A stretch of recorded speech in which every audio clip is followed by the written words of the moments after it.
Imagine un bébé de 4 mois qui a failli perdre la vie. En grandissant, cet enfant fait face à une pauvreté extrême, rêvant simplement de pouvoir s'acheter un biscuit. Pourtant, contre toute attente, il réussit à devenir le joueur le plus cher de l'histoire du football. Voici l'histoire incroyable de Neymar Jr. Né le 5 février 1992 à Mogi das Cruz, une ville située à environ 50 km de la capitale Sao Paulo, dès sa naissance, Neymar semblait destiné à devenir une légende. Tout paraissait être en sa faveur. Non seulement il avait la génétique, puisque son père était également footballeur, mais son anniversaire, le 5 février, était peut-être son plus grand porte-bonheur en football.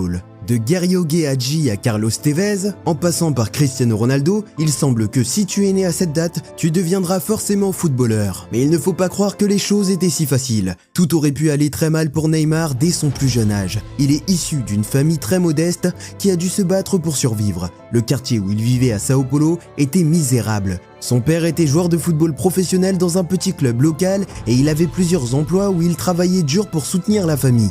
Mais il avait souvent du mal à joindre les deux bouts. Neymar raconte une histoire particulière concernant des biscuits que sa mère lui devait et comment cela a enflammé son cœur pour qu'il devienne un joueur riche. Il a déclaré « Il y a une histoire avec ma mère et je pense que la plupart des gens la connaissent. Je voulais vraiment manger des biscuits, mais nous n'en avions pas. Alors ma mère m'a dit « Mon fils, nous n'avons plus d'argent, c'est pas possible. Je te serai redevable cette semaine et peut-être que la semaine prochaine, quand papa sera payé, nous pourrons les acheter. » En même temps, je lui ai dit « Maman, c'est pas grave, un jour je serai très riche. J'achèterai une usine de biscuits pour pouvoir manger quand je veux. » Ma mère pleure quand elle raconte cette histoire parce qu'elle l'a beaucoup touché. Lorsqu'il avait à peine 4 mois, sa famille roulait en voiture pour rendre visite à des proches, lorsqu'une voiture s'est dirigée vers leur côté de la route et les a violemment percutés. Quand son père a repris conscience, la douleur qu'il a ressentie était si forte qu'il a crié à son épouse, lui disant qu'il pensait qu'il allait mourir. Il s'est avéré qu'il s'était cassé la hanche et qu'il serait même obligé de se retirer du football à la suite de l'accident. Mais si on lui demande ce qui l'a le plus effrayé, c'est le moment où il s'est rendu compte que Neymar Jr.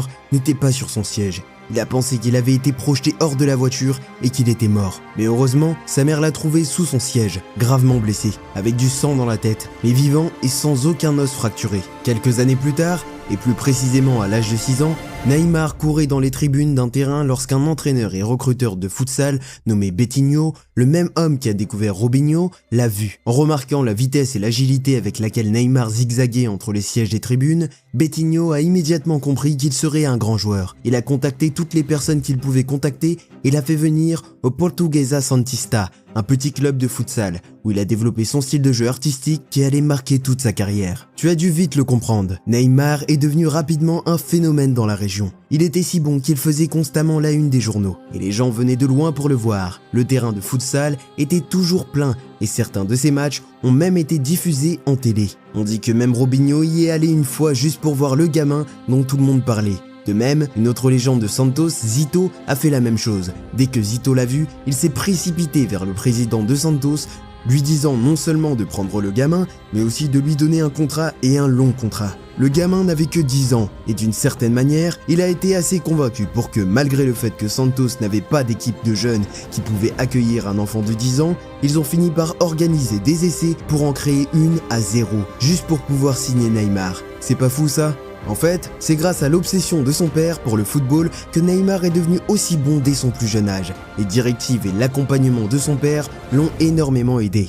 À 11 ans, Neymar était l'un des meilleurs joueurs de Sao Paulo et touchait déjà un salaire considérable. À l'âge de 13 ans, le Real Madrid a envoyé des recruteurs au Brésil pour le voir jouer. Après quelques temps, ils ont été séduits et Neymar a pris un vol pour Madrid afin de passer un essai au Real. Ils l'ont emmené avec son père, lui ont fait visiter le club, ils ont fait tout ce qu'ils pouvaient. Franchement, il semblait que le Real Madrid était prêt à lui offrir le ciel si possible. Et il a même fini par être enregistré en tant que joueur du Real Madrid. Il ne restait plus qu'à Neymar de signer.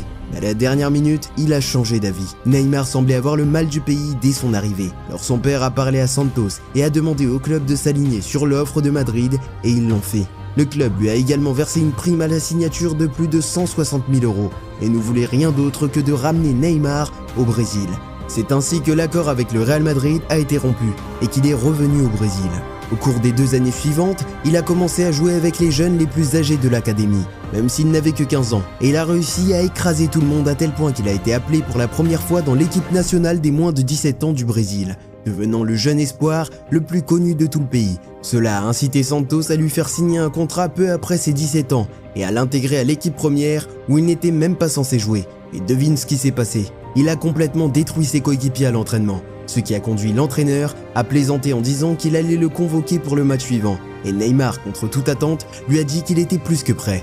Alors le jour du match, le score était de 0-0 à la 59e minute et tout le stade, connaissant son talent, a commencé à crier le nom de Neymar, demandant à l'entraîneur de le faire entrer. Et c'est ce qu'il a fait. Santos a soudainement retrouvé son dynamisme, renversant le cours du match et remportant la victoire. À partir de ce moment-là, il a joué une seule fois de plus depuis le banc. Et après, il a été titularisé 15 fois d'affilée avec le club. À cette époque, Neymar a commencé à attirer l'attention de tout le monde. Chelsea et West Ham ont tous deux fait des offres intéressantes pour le signer. À tout juste 18 ans, Santos avait rejeté une offre de 30 millions de livres sterling de Chelsea et avait convaincu Neymar de rester, après lui avoir expliqué que l'équipe serait centrée sur lui, allant même jusqu'à appeler Pelé au téléphone pour convaincre Neymar de rester.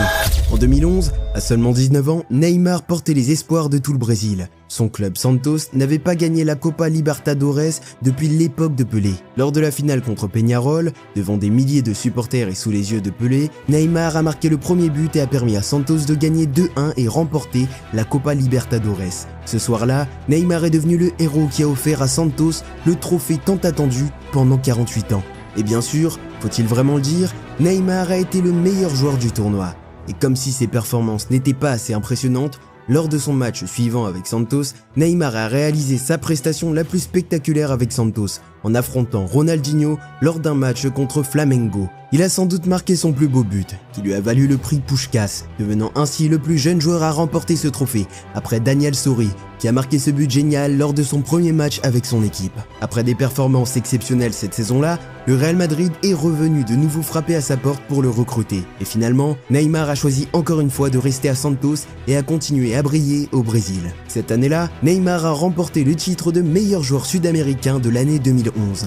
Et pour te montrer à quel point il était bon cette saison-là, quelques mois plus tard, une histoire incroyable est survenue. Comme le raconte son coéquipier Diogo la veille de leur match contre l'Atlético Paranaense. Neymar a insisté pour jouer au foot tout l'après-midi. Les autres joueurs craignaient qu'il ne soit trop fatigué pour le match, mais il n'a rien voulu entendre.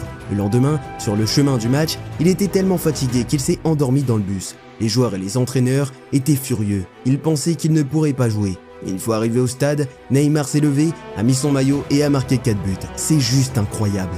Mais le mois suivant, lors de la Coupe du Monde des clubs, malgré son excellent rendement, il ne pouvait rien faire pour remporter le trophée. Car Santos s'est qualifié pour la finale et a affronté la meilleure génération de Barcelone, qui l'a détruit 4-0.